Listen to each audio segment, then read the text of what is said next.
just a few very brief introductions from me before I hand over.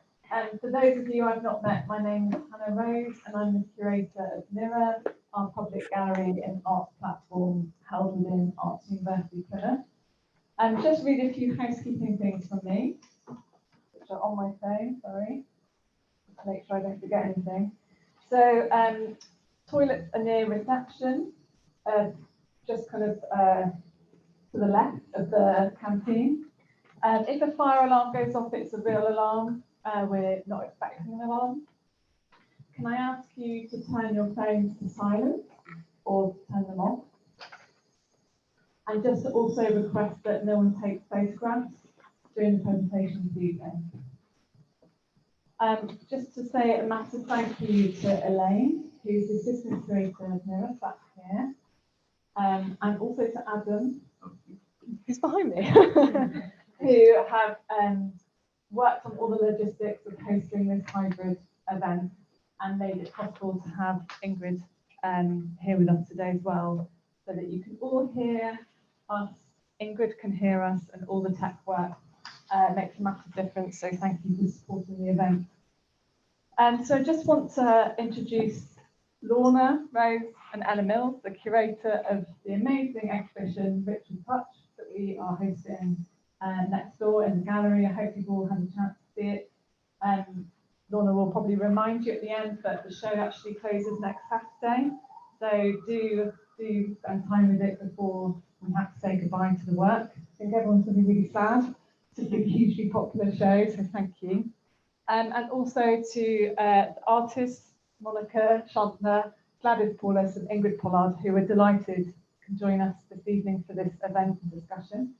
I'm on timekeeping duty, so if you see me looking at my phone, that's why. I'm not WhatsApping or whatever. But yeah, so without any further ado, I'm going to hand over to Lorna and Ella, who are going to talk through the structure of the event and host the event tonight. Thank you, Hannah. That's quite heavy.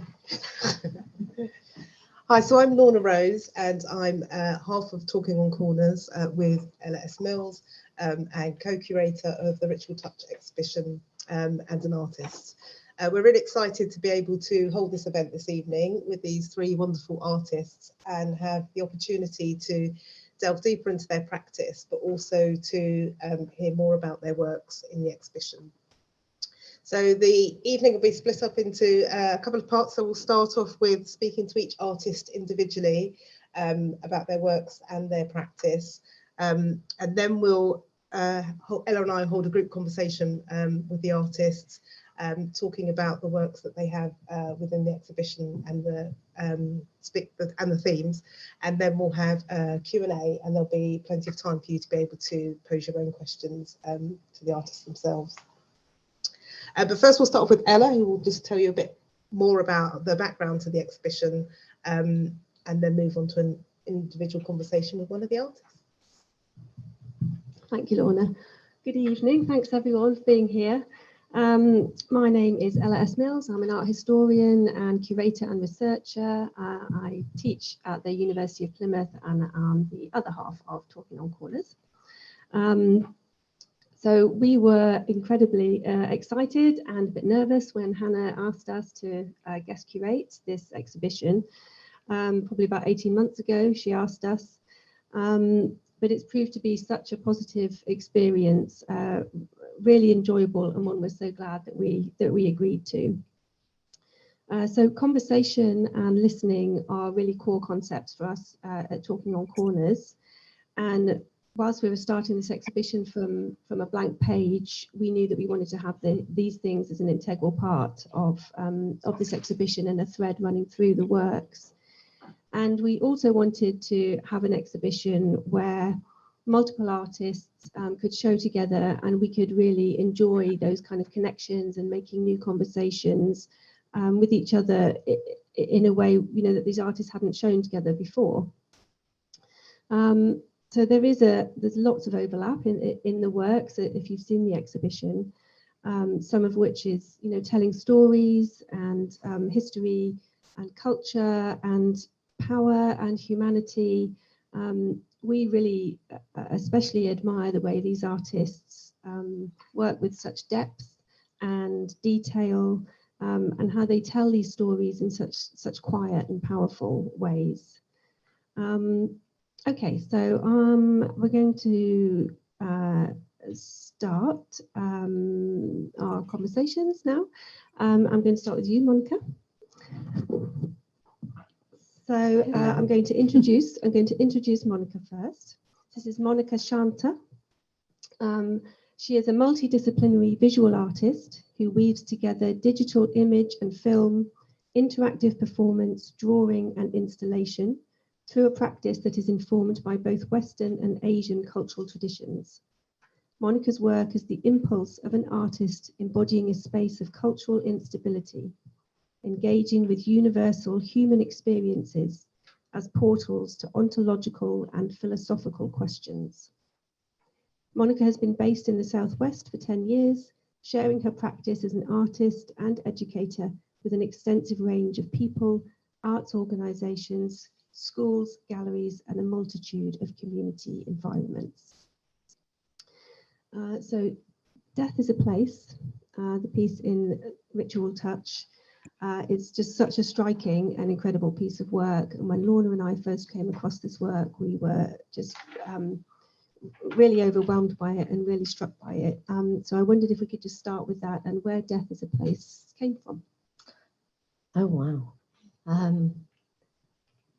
Hello, everybody.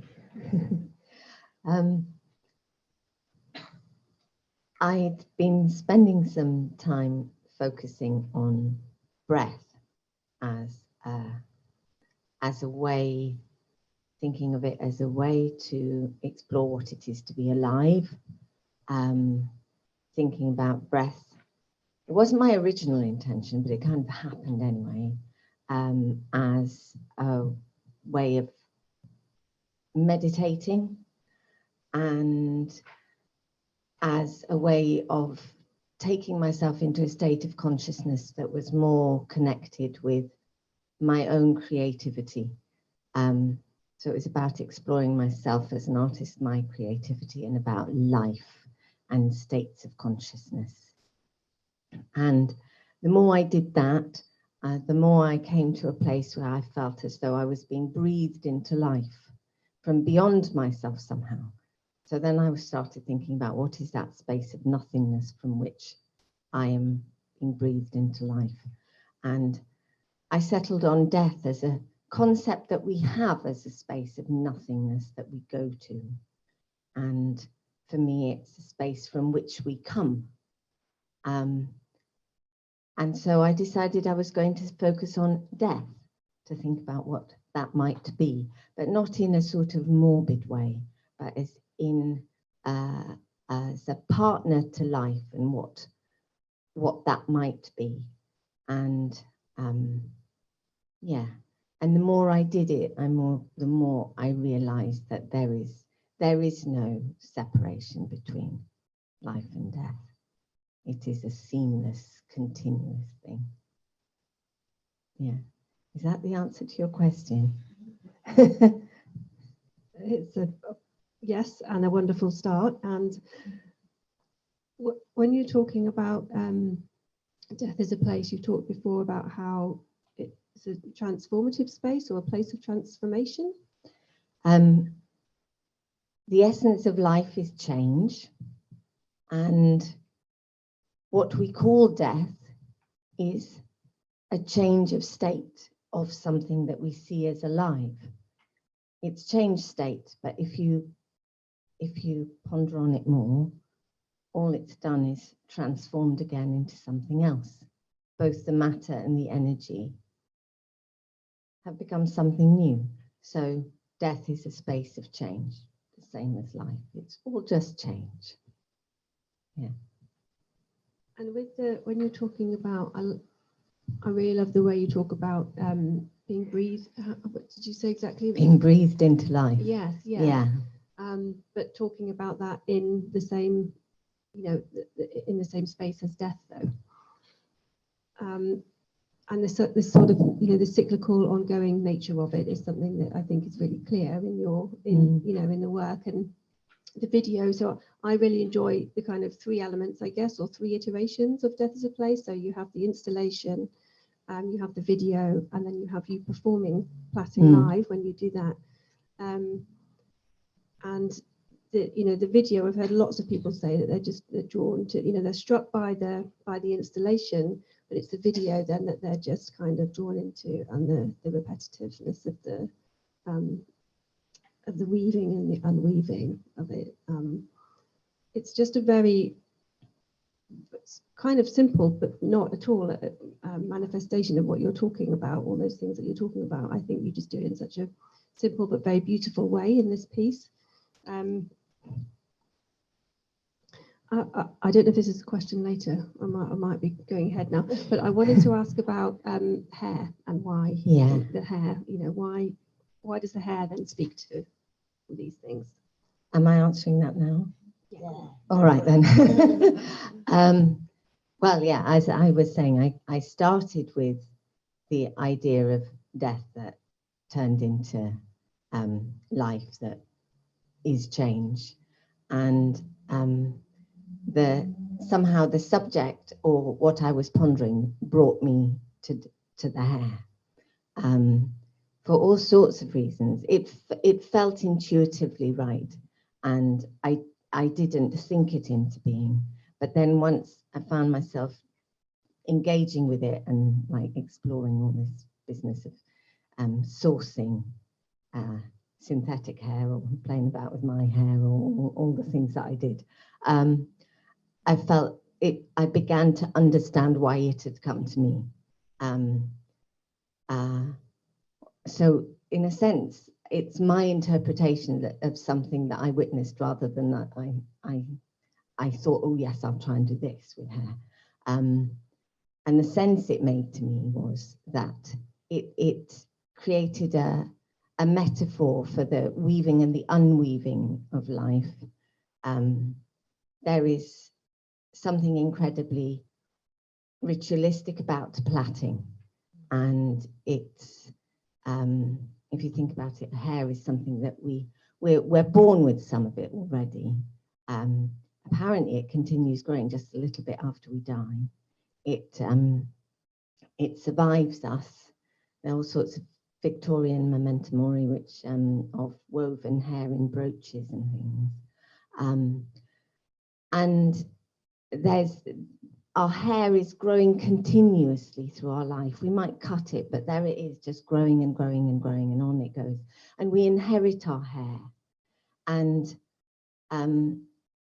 a while ago, I used to have almost black hair, and so did my mother, and I guess so did her mother, and so did her mother.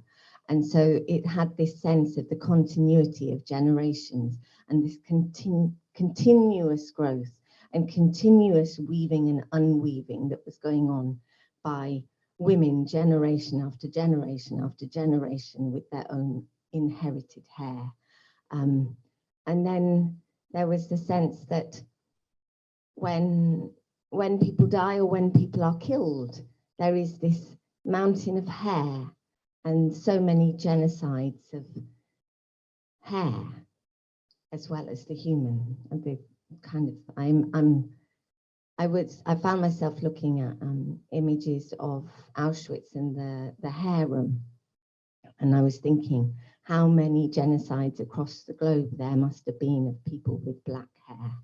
And it was a kind of the plaiting, the action of the plaiting was an honoring of all of those things, the histories, the past generations, and the life that continues on before us and beyond us. And hair felt like it could represent that. Yeah. That honouring, I think, is that, you know, is present in all 3 artists' work, in Ritual Touch, and the breathing new life, or being breathed into life again, those people and those histories and those experiences, you know, you're breathing new life into them. which I think all three of you do in different ways. Did you want to ask anything? I was just thinking about the piece Death is a Place has the installation and has the video piece of work. Was that a conscious decision to do that, or was that something that just kind of evolved in the making of the work to have it in those two states? Well, in a way, it's three states. The installation is existing without me, and then the film, and then the me present in it. I seem to have a bit of an obsession with threes. Everything comes in threes. Doesn't matter what I do, it comes in threes. And I did wonder at one stage whether I could distill it down and only just have one.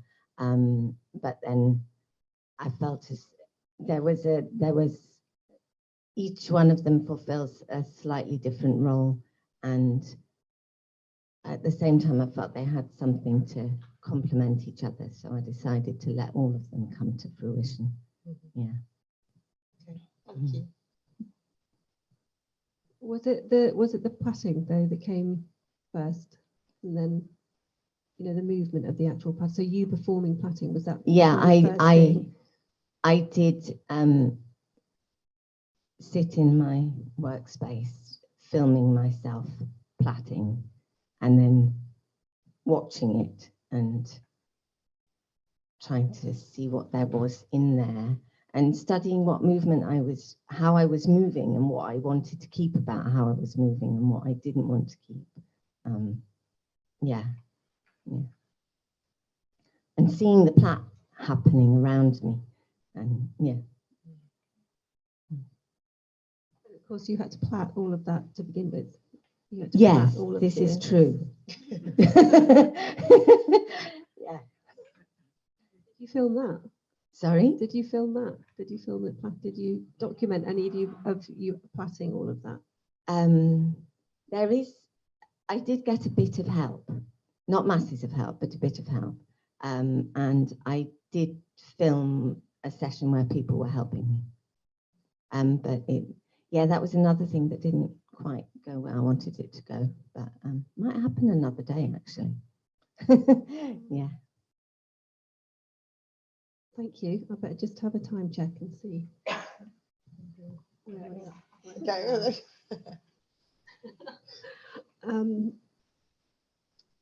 Okay. We've got, I think, another time. Yeah, we've still got time for a little bit more. Was there anything else that you wanted to ask at this very moment? Not at this very moment. Not at this very moment. Okay. I'm so struck with the hair, and about excuse me, all the other things about that hair kind of makes you think of, all the other kind of things that hair symbolizes. And when we get as we age, it thins or it falls out. If we get very ill, then it falls out. It's just such a strong thing to have, that has all these different kinds of thoughts that go along with it. I wonder about the kind of that you were talking about, how your mother and your grandmother and that kind of those generations of plaiting that was going on.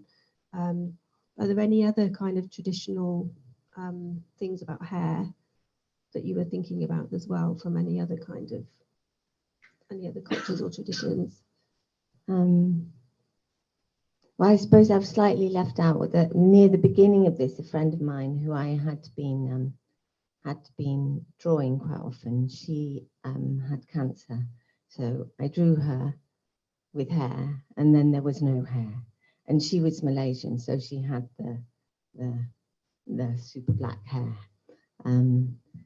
So that made, yes, Christina, her presence and then not presence in my life contributed. Any other cultural significance of hair? Well, for my mother is from India, and I remember when I was a child, she decided to give my hair an oil treatment, which was olive oil and various things that come from the kitchen, basically, which is not a beauty tradition that's that familiar with in Western spaces, but is more there. you kind of create your beauty products. But I hadn't inherited quite the same hair as her. My father's an Englishman, so it didn't work on my hair very well.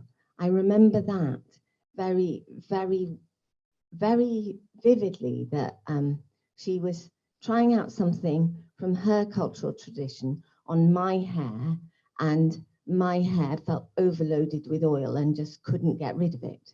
And she never did that again. And that was a very strong childhood memory of me not being fully of an inherited culture, but partly, but it somehow wasn't quite all meshing together right. I was very young when that happened. Yeah. Mm.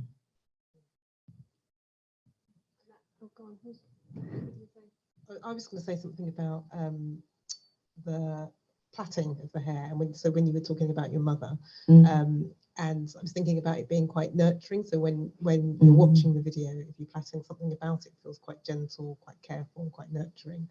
And I was thinking about having your hair plaited like as a child, and whether that's something that you experienced in terms of having your hair plaited, or whether you've plaited your hair yourself in the past, and whether that feels kind of something that's comforting or nurturing. Was that kind of a factor in the work? Yeah, the plaiting and unplaiting is definitely something nurturing, and like, it's a mothering thing. It's a maternal thing. I remember plaiting my own daughter's hair, and she's got super thick, long, dark hair. But I remember my hair. My mother then became very disinterested in my hair, so my father used to comb it with this metal comb that he used on his hair. So I didn't have a nice nurturing experience of having my hair looked after at all. But I tried to correct that with the next generation. Yeah. Okay. Thank you. I was going to ask about your daughter and plaiting her hair. Oh yes, it would. Yeah. Okay, I think we're okay. We're going to move on then, I think. Thank you, Monica, for sharing. So I will hand over to Lorna now. Yeah, thank you, Monica. You've kind of sparked lots of thoughts, but maybe some things we'll come back to later. So I'm going to move on to Gladys. So Dutch-Indonesian artist Gladys Paulus creates deeply emotive works that quietly reclaim a perceived loss of sacredness. Often stemming from personal exploration into her ancestry and identity, her oeuvre straddles the worlds of fine arts, traditional crafts, and ritual, managing to find a space entirely of its own, pushing the boundaries of the medium of felt in doing so. A fourth-generation artist and maker, Paulus currently lives and works in Somerset. She's a specialist visiting tutor across the UK, Europe, USA, and Canada. Her work is represented in the collection of the Tropen Museum in Amsterdam and private collections in the USA. Welcome, Gladys. Thank you. That's okay. So pleased you could join us this evening. So I wondered if you could start by telling us a bit about the works that you've got in the Ritual Touch exhibition. Sure. So the works I have in the show are part of a bigger body of work called Hinterland, and it was interesting just to hear Monica talk about making work in response to death, because that's exactly what I did, is just in a different way. I created these works in response to the death of my father in 2015, and it started off as a ritual for myself. I needed to create a space to grieve and to process what I had lost. So I was kind of creating a container to hold that space for myself. And as I was working on what I'd lost, I realized I had to kind of step back further in time and see my father in the context of his parents and their parents. And it became this kind of a positioning of my father and therefore a positioning of myself and making sense of what I'd lost when he died. And as I was going through that process, I uncovered stories in the family.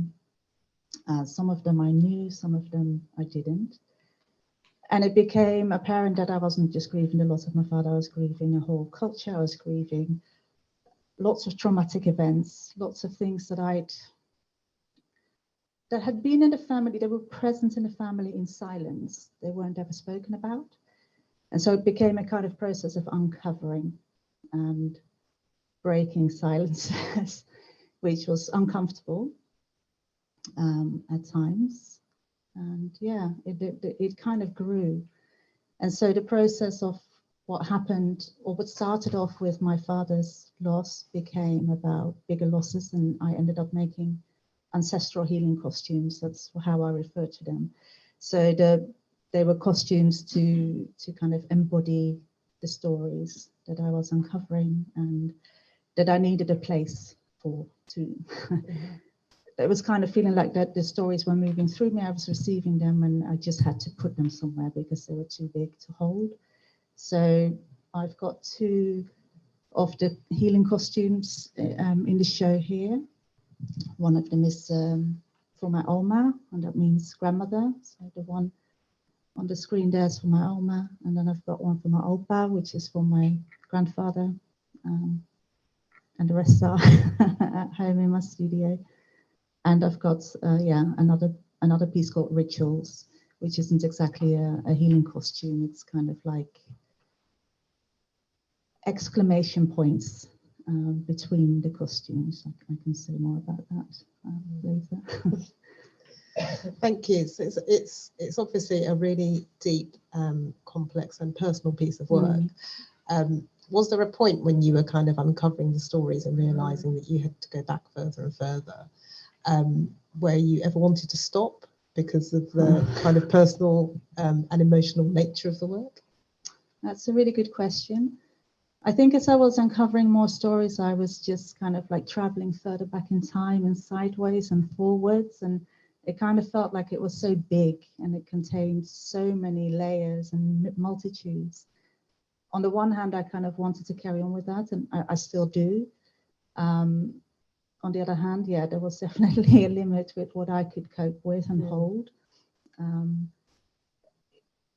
I think just like creating the work by myself in my own space, it was very much like a space that I needed for myself, and I just did it quietly by myself, but also very intensely.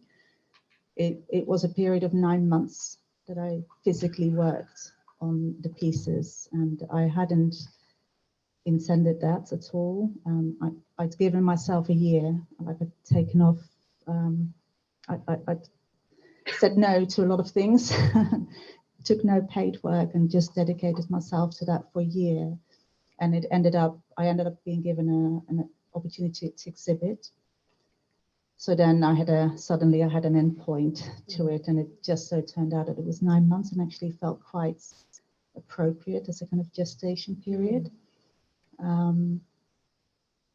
But of course, it kind of changed also the way that I related to the work as I was working on it.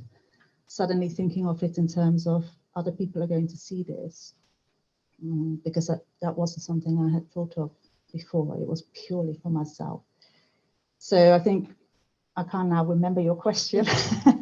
Maybe you can ask me again. Was there a point in the kind of process of this piece of work when you felt like you wanted to kind of stop just because of the magnitude? Yeah. No, not during the making of it. I think because the making was me quiet in my studio, processing, a lot of processing. It felt necessary. It was afterwards when I showed it, and this is why I mentioned the exhibition. Yeah, I hadn't thought of it in terms of work that I was ever going to share with anybody. And in terms of ritual, for me, it was a really personal ritual that took place in a really private space. And then all of a sudden I took it out, and then there was a kind of witnessing aspect of the ritual, which is something I hadn't even considered. And when that happened, I suddenly thought, God, I wish I'd never. It felt so big. It felt so big and very vulnerable also because it's so personal to put it out there. And I kind of felt like I was airing my family's dirty laundry in some way and breaking silences that were there for a reason. So it felt exposing. And there were definitely times when I was like, okay, that's enough. Yeah, I had to go and remove myself and lie in a quiet dark room for a while afterwards. Okay. So you talked about the ritual pieces that are in the exhibition. Can you tell us a bit more about those and how they came about? Yeah, so the ritual pieces, actually, I started off making those before I started any costumes. I started making them when my father was ill.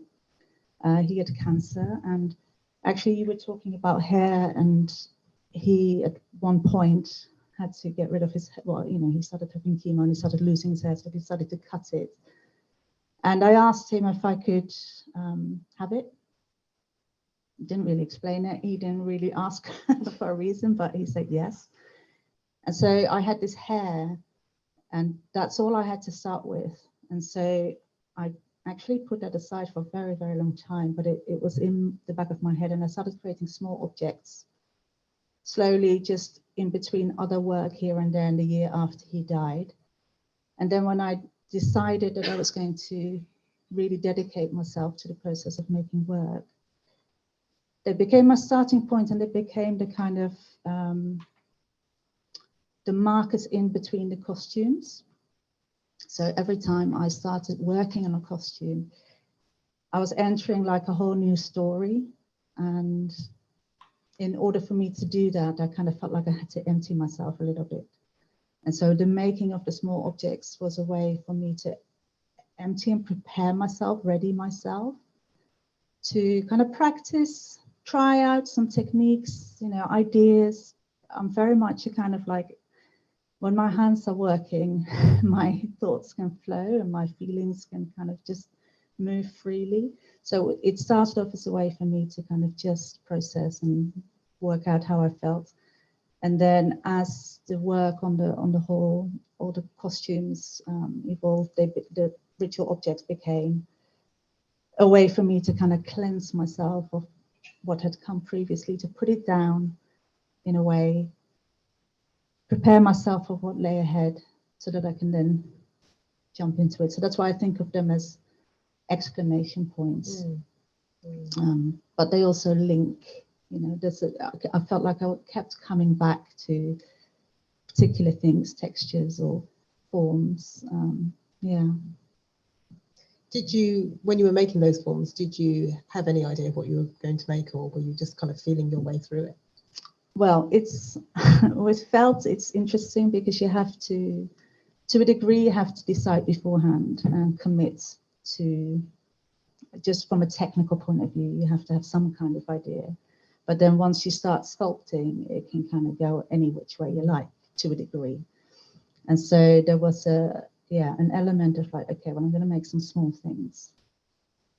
And these are the preparations that I'm doing. And then once I'm working on them, they kind of, find their own shape in a way. And I think I let myself be led by that as well. And it certainly informed how I looked at the costumes that came out of that.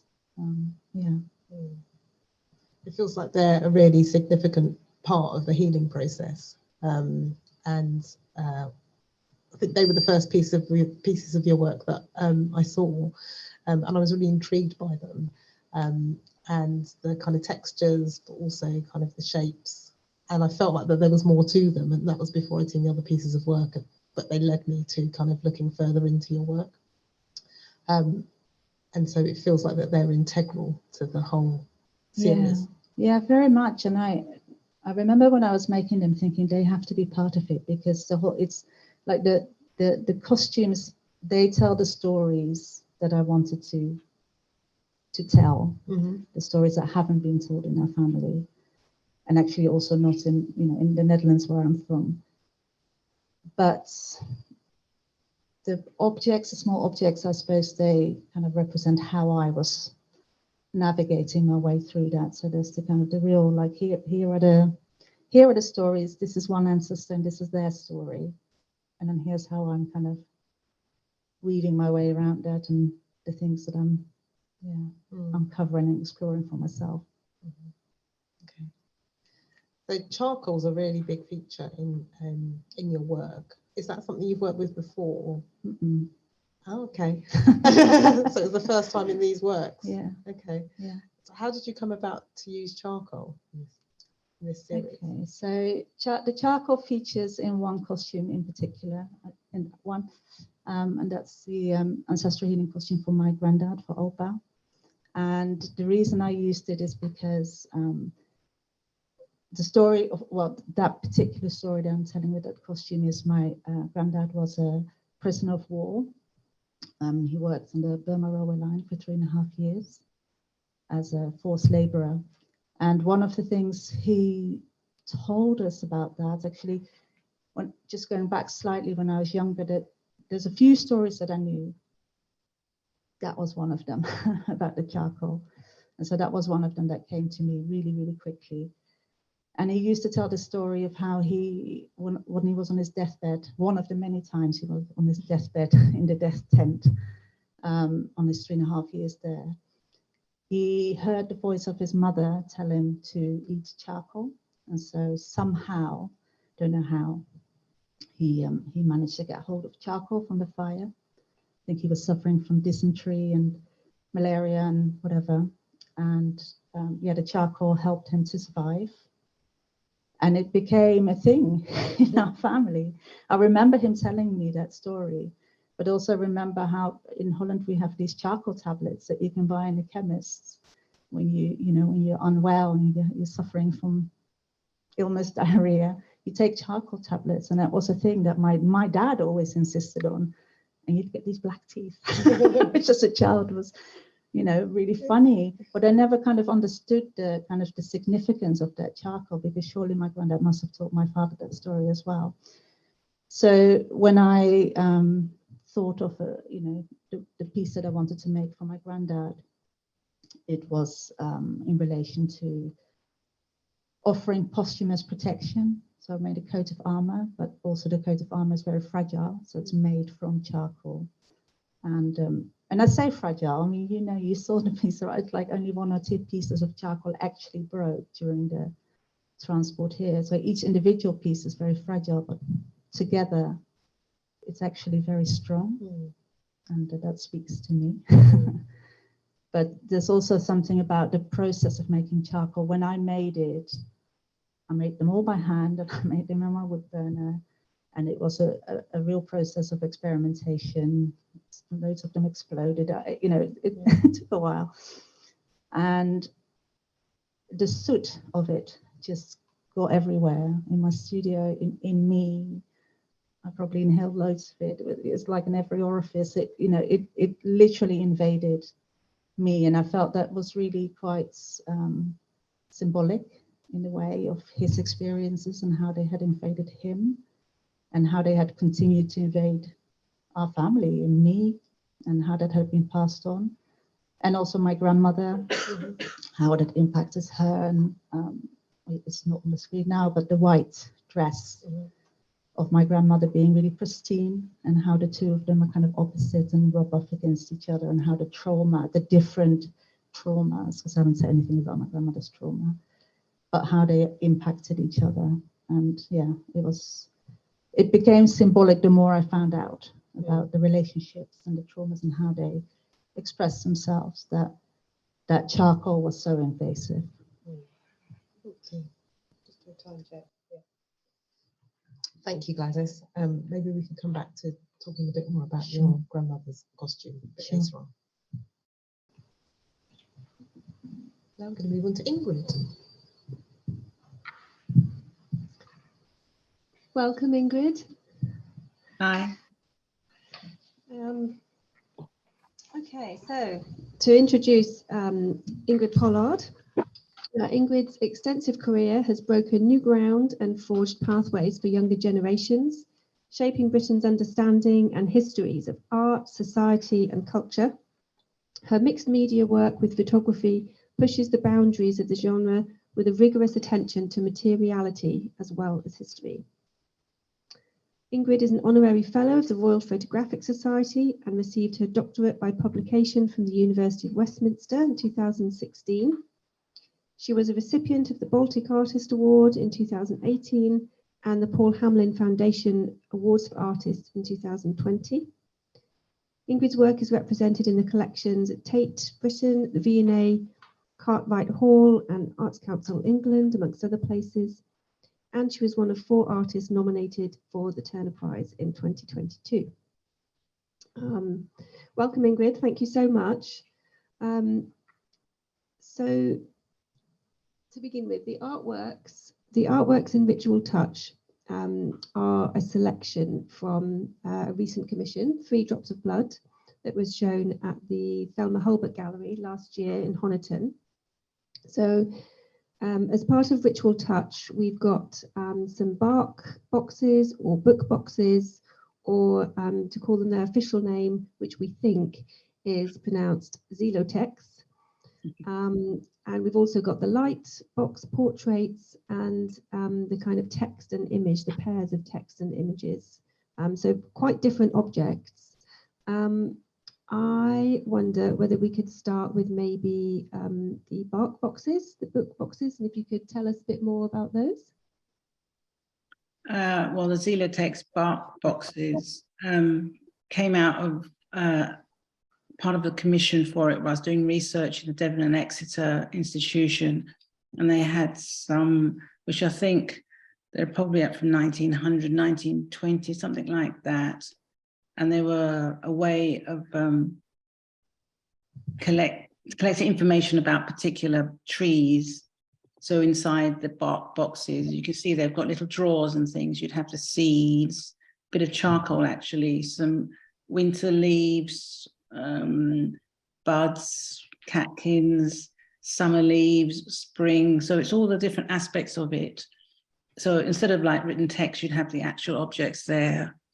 And it was a very popular thing to do, to collect these. There's loads of collections around the world. So the ones at EDI, there's some mystery about where they come from, what trees they're representing. So I was trying to use that way of secreting things, looking at particular. So these boxes, they're ash, oak, cedar, hazel, a range of different trees made by Malcolm Robertson. So I was trying to think about those, the way things travel, seeds, and how you can save and keep them. And it was kind of combined, which you can see here, it's lace and ferns as well. And I was thinking about lace because it's in Honiton. As the way that lace has traveled around Europe historically, and now it's mass produced and it's worn in a slightly different way. The original handmade lace, it's labor intensive, and think of lace doesn't really do anything in terms of, apart from showing your wealth. So it's a combination of all those things. And within these bark boxes, there's other elements of history within them. There's traditional maps, ideas about tea traveling, different elements, things we associated with imperialism, looking back and looking through the archive collection that's at EDI.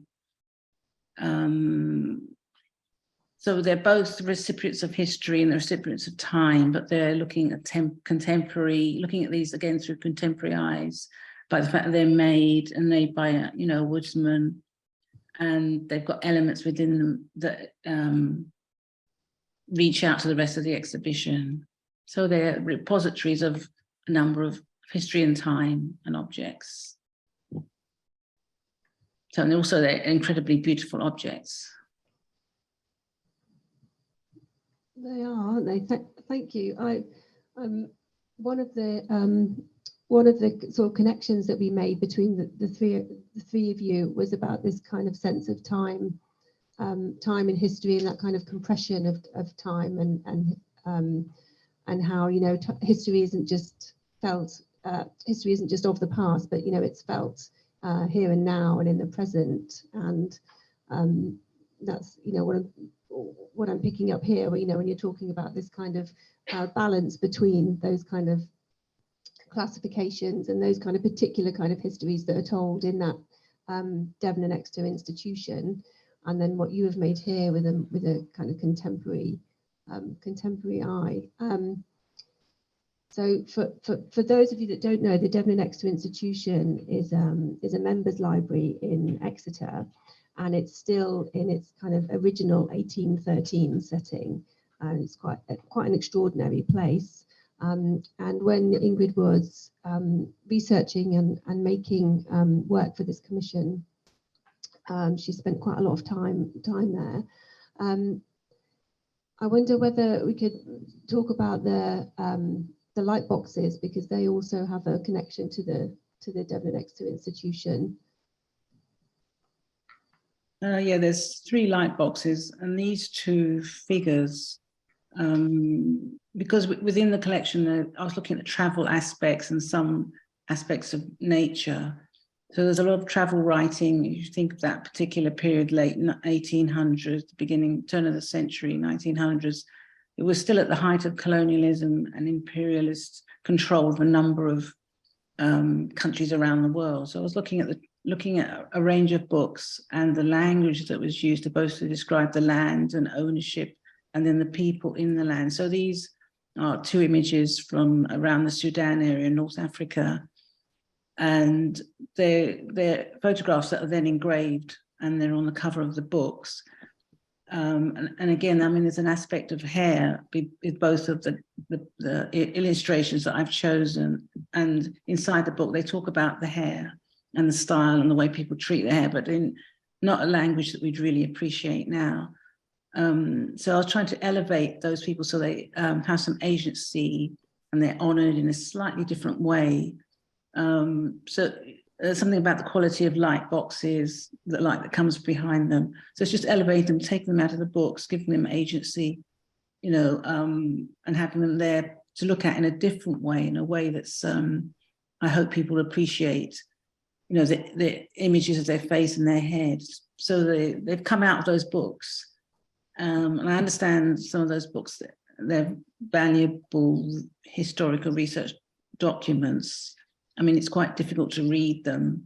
So I'm looking for the people that I align myself with, the people that look like me, and I'm taking them out of those books in a slightly more caring way and honoring them.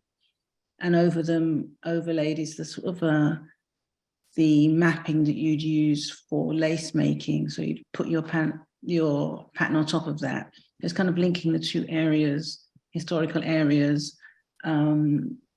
ideas and work that came into the UK from other areas. You think of the way the persecution of the Protestants in the rest of Europe, and they're coming over to France, they're coming from Belgium into England and applying their wares in terms of lace making. So it's a kind of complicated history of control and finance and imperialism and the wars and the ways that those things get condensed and people then migrate to somewhere else. So it's a kind of complicated within these 2 light boxes. Thank you. Yeah, it's there's so much going on in all of the works, and I think that theme of that kind of ancestral healing or ancestral honouring, and that in giving kind of a different agency or an agency at all, really comes through, in all 3 works, all 3 artists' works in the exhibition. Have we time still for Ingrid to? Yeah. Ingrid, maybe then we could just talk about the can you talk about the the last things that in the exhibition, this sort of pairs of text and images, and well, yes, I'll let you. Because I spent a lot of time reading the books, looking at other illustrations of nature, the word and the way of describing became really important. So, but I was decided to use other travelers, contemporary travelers who are going out collecting seeds perhaps, or I'm collecting images from the people from that particular period. So I've got a number of contemporary artists. The only one I can think at the moment is Jamaica Kincaid. And she's a gardener, for a better word, who still traditionally goes out to collect seeds from their sites. And I was using a book where she's traveling to Tibetan hills to collect plants and seeds. And she does this a number of times, but she talks quite differently than the books I was reading from the institution.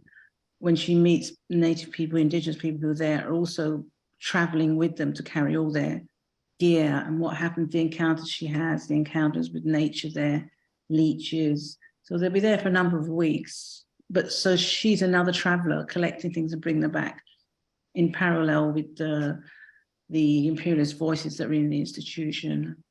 Looking at particular symbols, the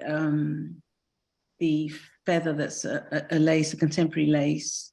I also was given or gifted some lace, probably from turn of the century 1900 by a local farmer. So those lace items are in the exhibition as well. So we're going through, we're going Jamaican Kincaid's now, the last 10 years, and then we're going back to the 1900s with the real objects that are there.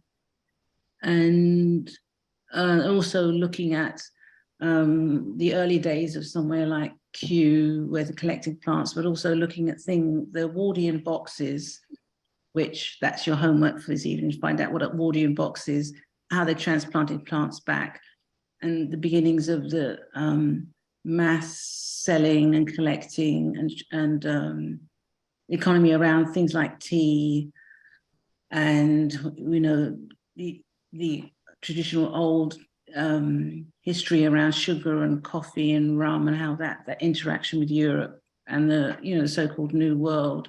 So it's just picking out certain things. And then that very definite black image is a fern, and that representation of fern. It's been used a number of times.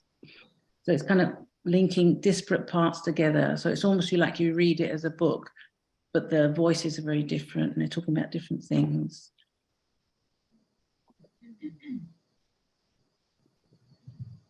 Would you mind just mentioning a bit more about the third image in that black fern? That's that particular one, because it's been used a number of ways, is a Ghanaian symbol of the fern, and I think it's good fortune or good life.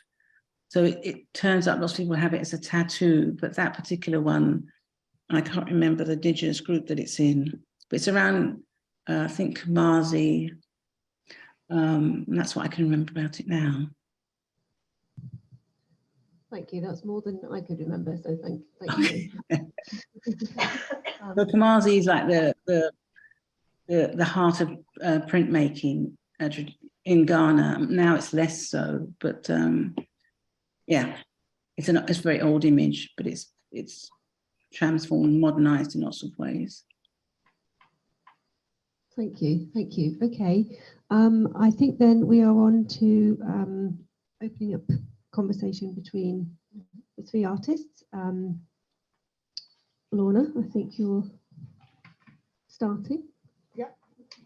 I was just completely engaged with your storytelling, Ingrid. I forgot, actually, I'm facilitating this. Okay, I'll start with you, Monica. Just want you to think about what attracted you to be part of this exhibition. Oh, well, I think it was the curators. Right answer. Well, I'd done some work with both of you before you approached me, so it came from seeing that you had a way of working and a kind of integrity of approach to what the essence of the work was, and the relationship of the artist to the work. And I had a sense of trust in that. So that's what attracted me. Thank you. Thank you.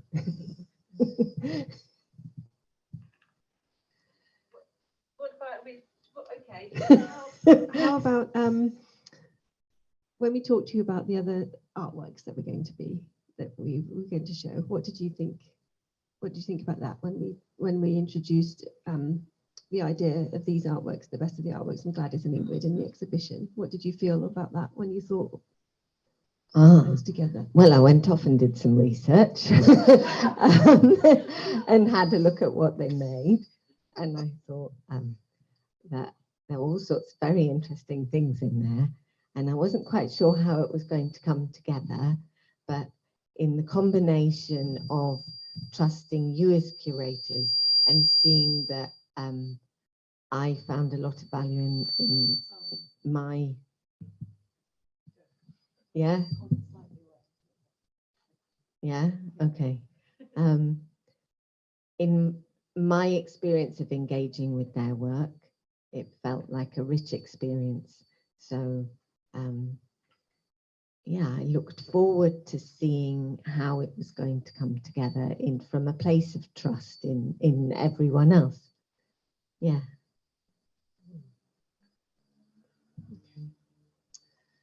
Gladys, you mentioned when you started talking before that the pieces in the exhibition are part of the Hinterland series, so a much bigger series. How did you feel about separating the works that we requested from the rest of the series?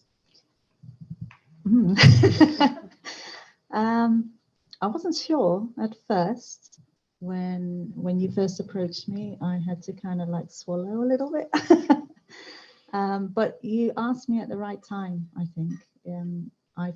I've shown the work in its totality twice before, and I can feel my relationship to it changing a little bit, or it becomes easier to step back a little bit. And so when you first asked me to separate works, I had some conditions in my head. Well, how and who with and why. But then when I looked at the other two artists' work and I could see the overlaps and the points of connection, it felt, well, you mentioned the word safe, but it felt safe, and I felt like I could trust that would come together in a way that would actually also give me an ability to step back further perhaps and reflect also and see how something so personal sits within a bigger context still. And so, yeah, there was something about trust there, and I didn't know you two before, but we had a really long conversation in my studio, and it felt like it felt like it was something that you really handled very sensitively and were very respectful of my personal relationship with the work and how big a deal it was for me to actually separate some of it out. And so that felt like it felt in safe hands. Thank you. It felt like a big question to ask, and we talked about it on the train on the way there. And so it felt like kind of trepidation in asking. And so, you know, thank you for trusting us with your works and for actually making that kind of bold move too. Can I ask the same question of you, Ingrid? Because the pieces you have in the exhibition are part of 3 Drops of Blood. How did you feel about separating those pieces from the rest of the work? I mean, again, it's another matter of trusting the curators. And I mean, that's always part of making any work. If you want it to have a life and it's going to travel, there's always a way of readapting things, different locations, different relationships to other artists, so it was always part of it. So I was more curious to see how it would all sit together and work, and you know, I'm wedded to photography, and that's the element that's been taken away rather than this bit's been taken out. So I was just wondering how it was, and I know that they're in a kind of grouping, but they are sort of separate, and how they sit, you know, Gladys's work next to it. I could kind of see how it would make some sort of sense.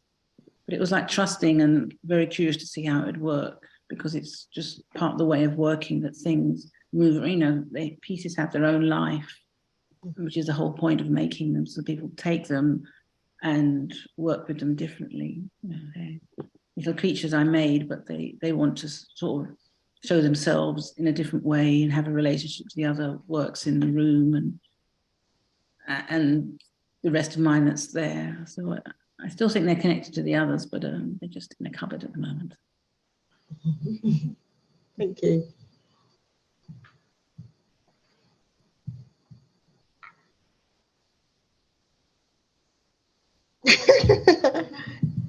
I had a question right then that wasn't. Oh, that was it. How? I mean, Ingrid, you won't be able to speak to this because you haven't seen it. But I was wondering about. You know, you all said you kind of had a bit of trepidation about how the works would all fit together. But you know, how do you feel? How do you feel now that you've seen it all? You know, all them all together? Because I think conceptually, Lorna and I, and then I think yourselves, found the connections that we were thinking of, but then physically now it's in there. I think that more things have happened. I think conceptually, but also just with the material of things. I don't know. Do you want to?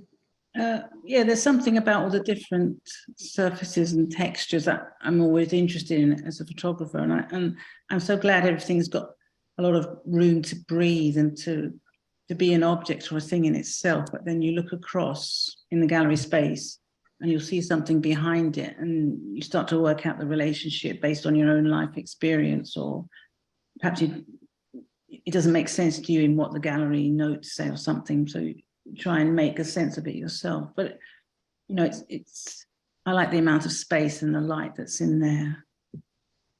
And yeah, I'm attached to my work, and I'm interested in that, how it sits with everything else, but all in terms of the textures which is slightly different to how I usually work with photography, you know, framed image of photography. So it's interesting for me to see how they sit with other artists who work in a very different way, and how the works speak to each other. Because I was all, you know, with those images of the people from North Africa, you know, if I work with archives, it can't escape to me that all these people I'm looking at have died. So there's a strong element of people passing and time passing within all these works. So that's something I didn't know about. So some sort of resonance or sound moving through air that's connecting them all. Yeah, time and movement is a kind of big theme that kind of runs through all the works in the exhibition. And it felt like, for me, some things we knew that were kind of connections, immediate connections, and then as the installation took place, other things kind of came up when they were kind of physically in the space. I don't know if you've got anything you want to add to that, Gladys. Yeah, I mean, I think there's something for me about, you know, Ingrid mentioned the textures. That's very much alive for me as well. When we were setting up the works in the gallery, I could kind of feel myself getting drawn, wanting to touch, actually. Ingrid talks about, you know, the wooden boxes and the different types of wood that she used. I used different types of wood in my charcoal making process, and I was very interested to just learn about how the wood responds just from a material point of view, the different kind of heat that's needed. Obviously, there's a connection of hair between all of us, which actually, apart, you know, when I found out about Monica's work, obviously the hair was obvious, and I know I have used hair, and actually wool, you know, it's kind of an extension of that. It's part of that kind of materiality. And so kind of finding out more about all these levels of the significance of the materials and the symbolism behind them, behind the choices. That's something that speaks to me really strongly. And you know, something about the colors as well, actually. Yeah, that was really striking when I first stepped into this space. Yeah, what do you think? Well, I was the last one to install, and I was there laying out the plat for about a day and a half. And so I was seeing it come together as that this was the final thing coming into the space, and I was with it for a long time. And at first I was quite struck by the visual connection, and I felt this, I had a sense that there was real harmony between all of the work together in the space. And then I began to be more and more aware of the sort of textural, tactile qualities of everything, and that temptation to want to touch, and also this sense of rhythm that is in all of the work, and the rhythm repeats in the dot pattern, and the significance of dot patterns to me extends way beyond just this exhibition. I was very excited about the lace dot pattern that's woven around. I can't help but say why.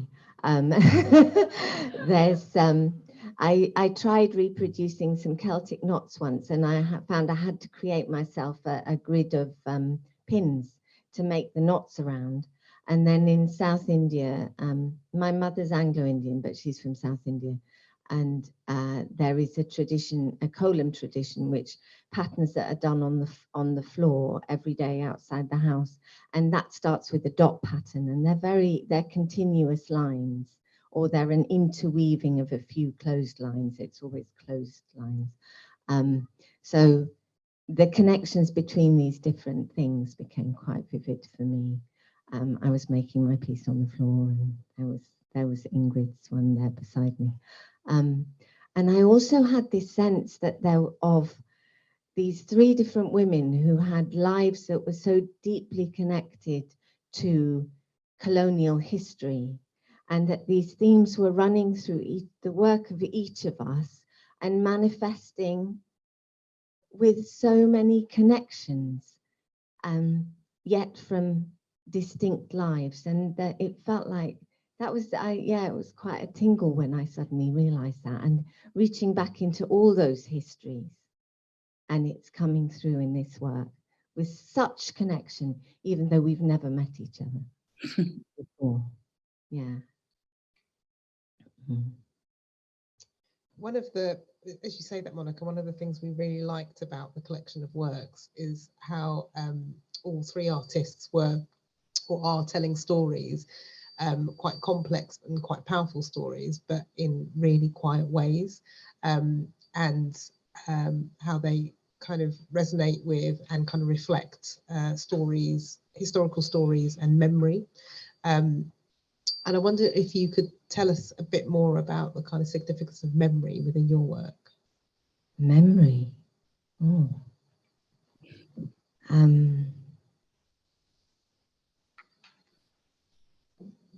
I suppose for me, listening to Gladys talking about her family history, I also have that same sense that there are stories I haven't been told. I'm not going to be told. My mother may make it to her last breath without telling me, and they are secret. And then occasionally she lets things, she suddenly starts saying something. She's 97 now, and there's something she decided to say just a few months ago, for the first time, which was like, whoa, that makes a sense of a lot. And so there's what I know, and there's what I don't know, and the evoking of a memory that, like that story that she told me, that made sense of so much in my life and so many things that she had done. And so I had lived the memory without knowing what the memory was. And it's, yes, so I'm evoking memories that I don't know, and almost healing them without having access to the details of them. Yeah. Thank you. Can I come in there? Yeah, go for it, Ingrid. Oh, I mean, there's something, the element of that when the two profiles or the two portraits you've got, every time I look in the, different archive, I know I'll never know that person's name or what they did on a daily basis, or their aspirations, all those things that are important. So there's something about showing them. It just feels really important to show their face, or show them, even though we'll never know anything about them. It's giving them more life. There's something, a connection between those things we'll never know. We have to fill in the gap that's there, or the gap in the middle. We'll know the colonial truth, the colonial ideas around particular people. We never know the heart of it, of those people. So it's like wanting to work with the absence, just to get over the trauma of looking through those books and reading the way they're written about. So it's giving me something back by having them big and light and there, because I'll never know about them. What was the experience of looking at those books like for you, Ingrid? I mean, they're full of information, scientific information, but it's the way it's couched. It's quite difficult. There's no getting around it, and there has to be a trust, with the curator, with the institution, that they are up for having people tackle their collection, the difficulties that are there. So that gives me a bit of power and a bit of control over the difficulties of reading it. It's very, very difficult. But there's photographs there that I'm not going to see anywhere else, and a type of photography that's no longer available to us, in terms of people understanding what's happening with the image and a photograph, and their exploitation that could happen. So that material is very valuable to me as a photographer and as someone who's interested in archives. But it's also very distressing. Yeah. Thank you.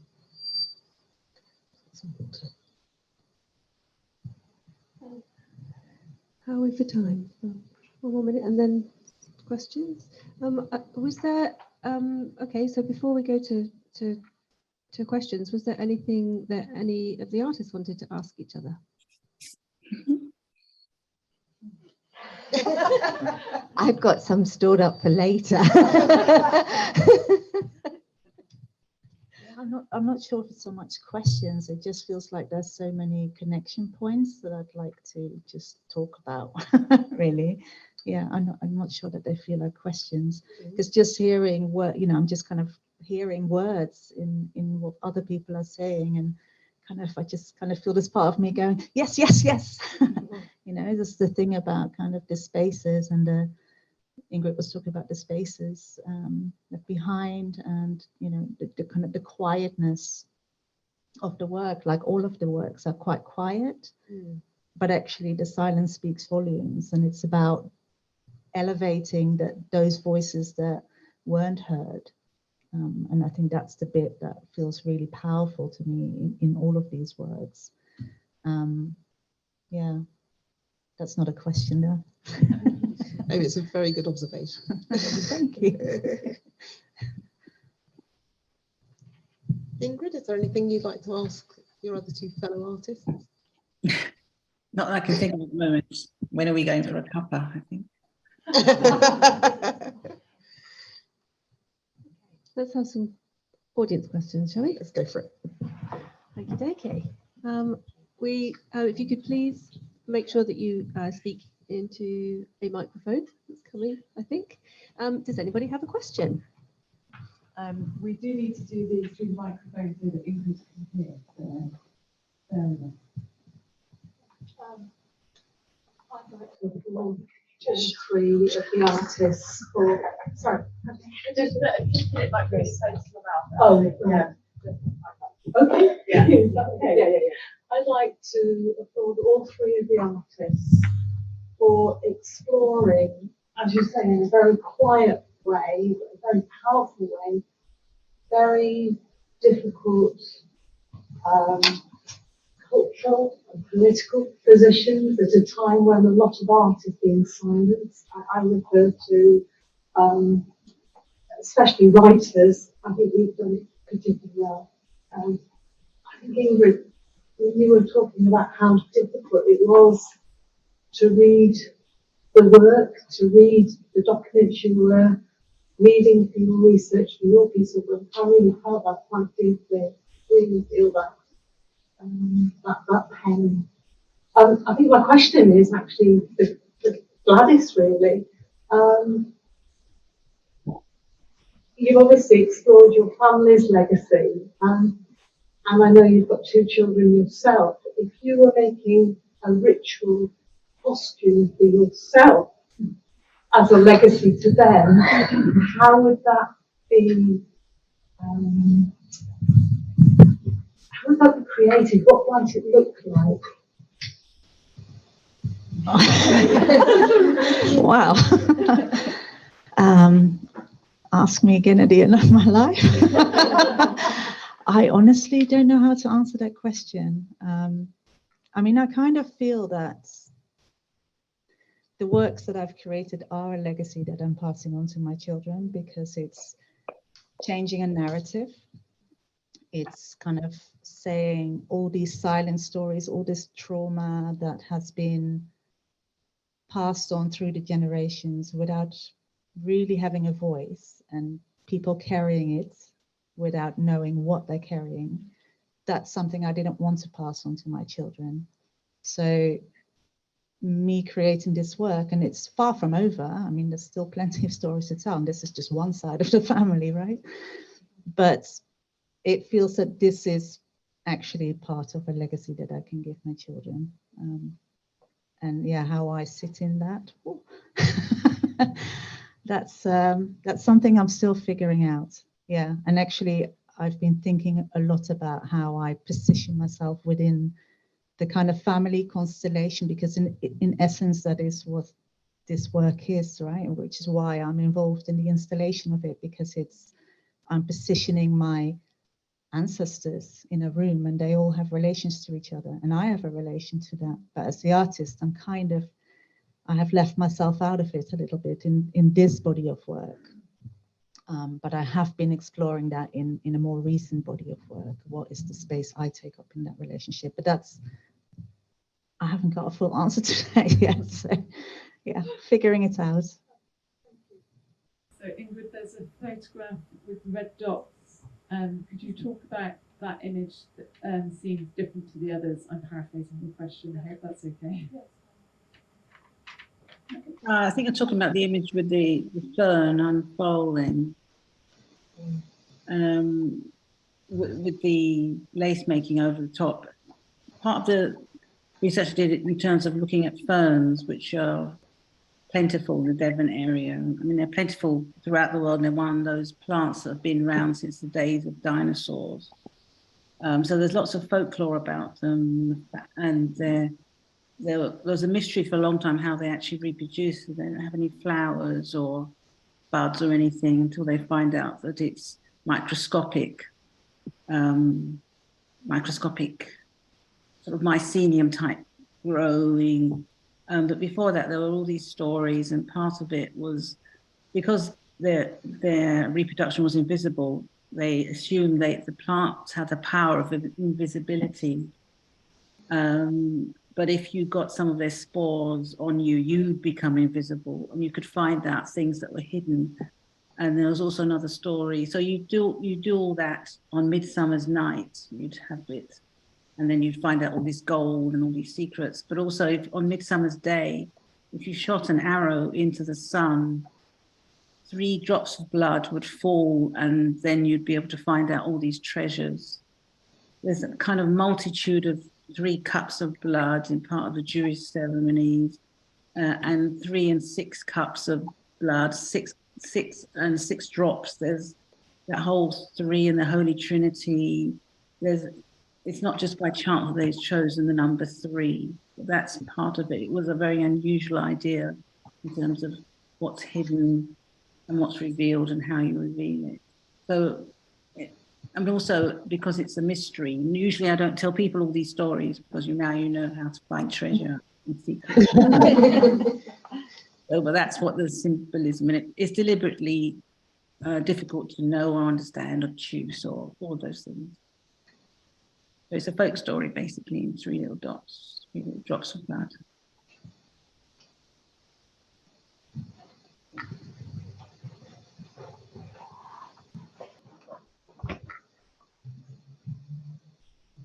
Hi, it's a really interesting talk, and it's really interesting to understand your relationship with 3 women.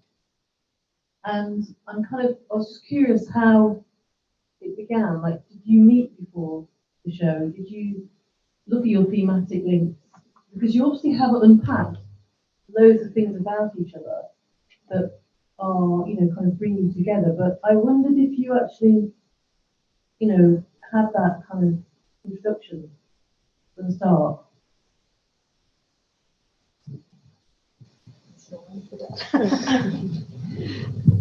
We hadn't met at all. The curators brought us together. Yeah. So the work predated our meeting. And I meant, when the curators brought you together, did you meet as 3 kind of as a ritual before you started to actually unpack the show? The follow-up question about whether or not you've met.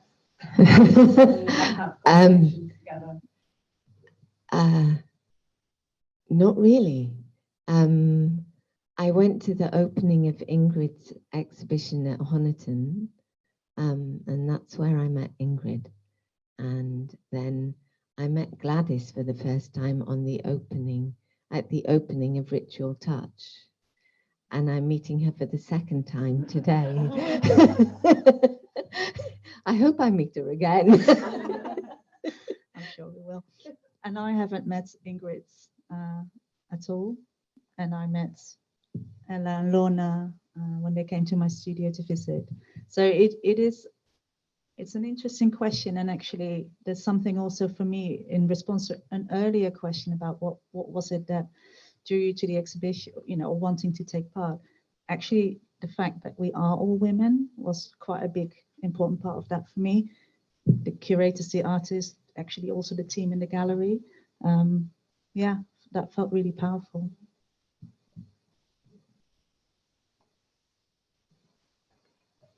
I mean, I think that's that if you get work with curators who have a certain amount of sensitivity and empathy, that sort of unknown coming together is really important, but it's quite rare, I think, in a group exhibition, although it doesn't feel like a group exhibition in that way. So you have to trust the curators a lot of the time. You have to trust the curators in this instance.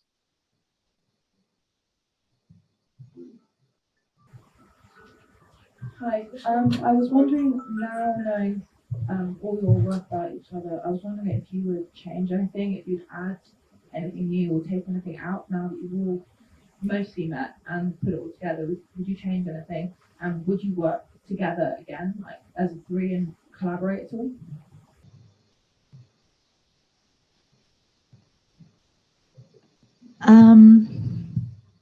Gosh, that's a good question. Would I change anything? I guess what's been interesting for me with this is normally when I exhibit this particular body of work, I provide a kind of context for it, like a written background to the reasons why I made the work and what the pieces signify in the history. I didn't do that in this show. And so that's felt quite different to me, this showing the work in that way, but actually also feeling like maybe it doesn't need it. Maybe the work can stand on its own merit and it doesn't need that particular layer of storytelling, and having it in relationship to these other works, actually those stories kind of amplify each other. So that's been quite interesting. So there's not really an answer to your questions in terms of what would I do differently. That is what has been different for me. Yeah. Ingrid, would you like to respond to that? I'm not quite sure I heard the question. Didn't hear it. Question was, are there things that you would change about what you presented, and do you see an opportunity for working together again, perhaps in the future? Again, paraphrasing slightly. Yes.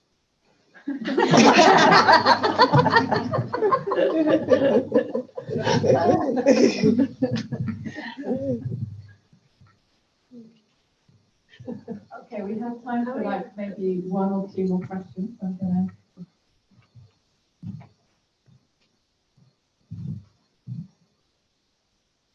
With all the themes about healing and common shared lived experiences, do you think your feelings towards your work has changed now that your work is finished or coming to a close? Is there any feelings about healing now that your work is coming to a close? Who is the question for? It's got one of you, I think.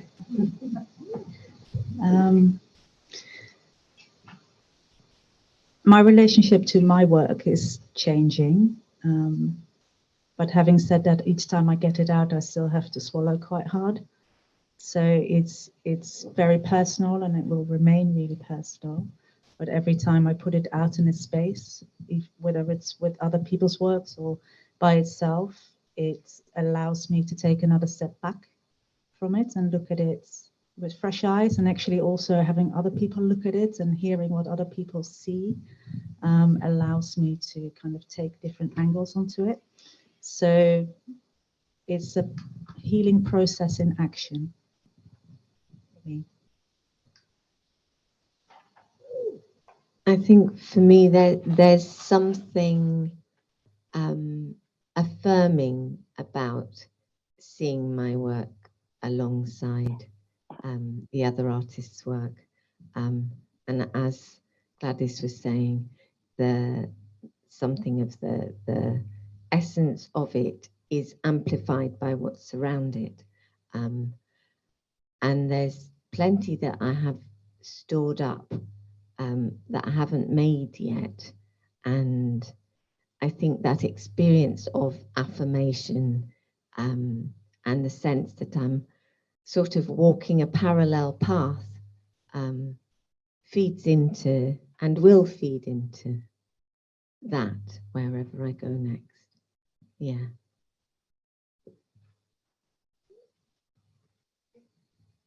I guess I'm interested in the fact that it's slightly different works than I usually do, but it's still got elements of collaboration in the making of the box and some of the texts that I've quoted from.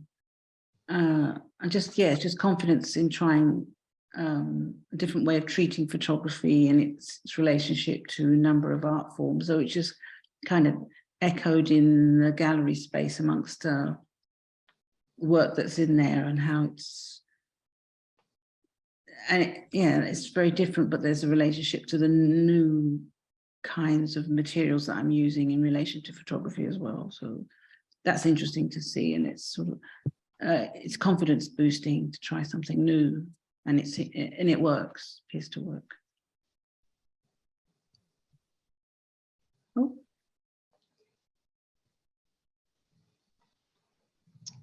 So I think we're drawing it to a close now.